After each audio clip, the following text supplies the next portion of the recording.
My name is Amet Markisic. I'm a commercial banker with First American Bank.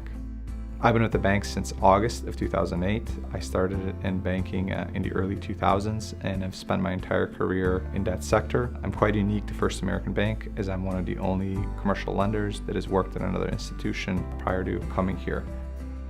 My name is Nate Webb. I'm an Executive Vice President here at the Commercial Loan Department of First American Bank. I started here in 1996 as a credit analyst, and ultimately I'm responsible for lead and business development and generation right now. I'm a team lead. We have a couple loan officers that I help manage along with some credit analysts. Ultimately the responsibility is to bring in additional clients and help service the long-standing clients that First American Bank currently has. First American Bank is actually headquartered in Elk Grove Village, which is where I office out of. We're in the middle of the manufacturing district. We house our entire main corporate banking and operations team here. First American Bank to me is a family. It is not irregular for people to celebrate 40, 50-year anniversaries here.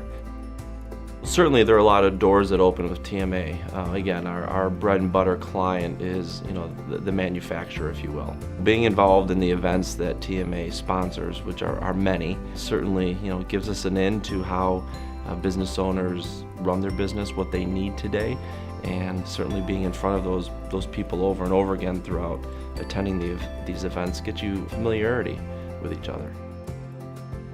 We want to continue supporting the TMA. Last year we had a seminar that we put on at the TMA offices, an export seminar, where we were able to give some thoughts or ideas how manufacturers can use some of the export programs by the U.S. government to help grow some of their foreign sales and really mitigate their risk by doing that, by obtaining certain policies, either through credit insurance or through SBA financing, that would mitigate their risk and allow them to potentially expand their foreign sales.